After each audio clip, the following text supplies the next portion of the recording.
किशनपुर गांव में प्राची नाम की एक औरत अपने बेटे कुणाल और बहू सुधा के साथ रहा करती थी। सुधा स्वभाव से बहुत ही कामचोर होती है और आए दिन काम न करने के नए नए बहाने बनाती रहती है, जिसकी वजह से अक्सर घर में कलह भी हो जाया करती है। अरे बहू, तुमने बर्तन क्यों नहीं किए? वो माँ जी, मेरी उंगली कट गई थी सब्जी काटते वक्त, इसलिए नहीं कर पाऊंगी। तो क्या हुआ, बर्तन तो कर ही सकती हो। नहीं ना माँ जी, सर्फ लगने से कटे हुए भाग में दर्द हो जाएगा। आज के लिए बर्तन आप ही कर लीजिए।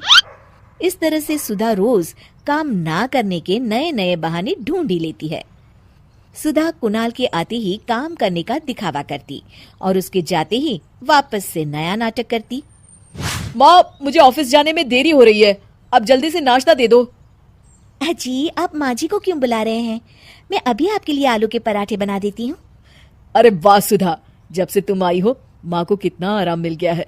तुम सच में बहुत अच्छी बहू हो। प्राची सुधा की इस आदत से बहुत ही परेशान होती है, मगर वो कुछ भी नहीं कर पाती।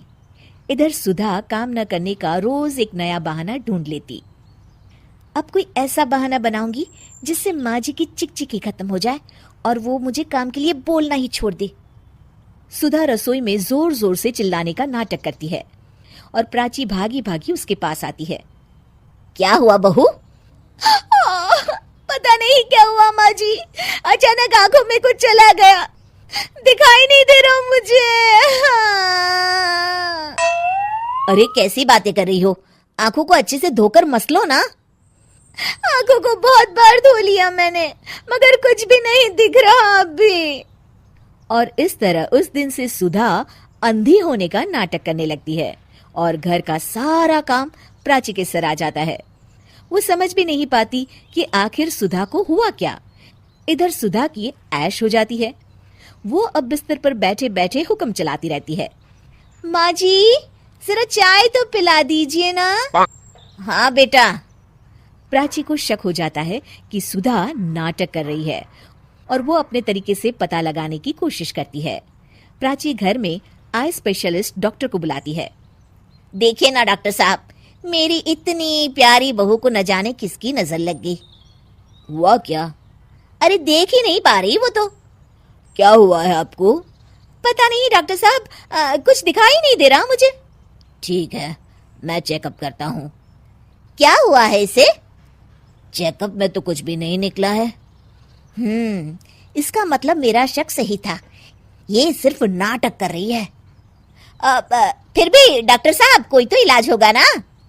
सुधा घबरा जाती है। माँ जी, आप क्यों मेरी आंखों के पीछे पड़ गई हैं? मैं जिंदा हूँ, क्या ये काफी नहीं है? आंखें भी ठीक हो जाएगी ना धीरे धीरे। नहीं बहू, तुम तकलीफ में हो ये मैं देख नहीं पा रही। डॉक्टर साहब आप देखिए ना, कोई तो इलाज होगा इसका। मुझे कोई इलाज नहीं करवाना। मेरी आंखें भगवान की मर्जी की वजह से गई है और उनकी मर्जी की वजह से वापस आ जाएगी। देखिए, मैं दवाई लिख देता हूँ और आप इनको क्लिनिक पर ले आना। डॉक्टर तो चला जाता है, मगर सुधा अपने बिस्तर से टस की मस नहीं होती और अगले कुछ दिन भी प्राची को ही काम करते रहना पड़ता है। पानी सर के ऊपर से गुजर गया है, ये ऐसे नहीं सुधरने वाली।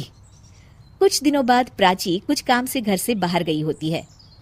हे भगवान, बहुत तेज भूख लगी है, पता नहीं माँ जी कब तक वापस लौटेगी। तब तक अपने लिए कुछ बना ही लेती हूँ। सुधा कुछ बना ही रही होती है कि तभी प्राची अचानक से लौट आती है।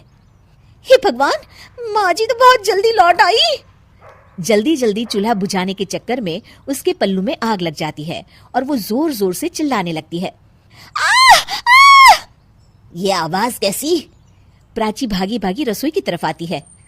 अरे बहू, ये आग कैसे लगी और तुम यहाँ क्या कर रही थी? पहले मुझे बचाइए माँ जी।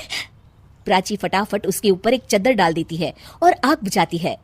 सुधा के अंधे ना होने का सच अब सामने आ जाता है और वो प्राची से आंखें नहीं मिला पाती।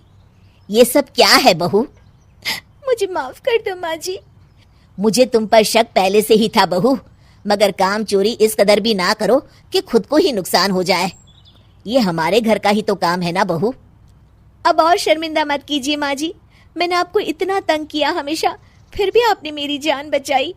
कोई बात नहीं बहू, सुबह का भूला अगर शाम को घर लौट आए ना तो उसे भूला नहीं कहते। चल अब अपने हाथ की चाय तो पिला दे जरा। जी माँ जी,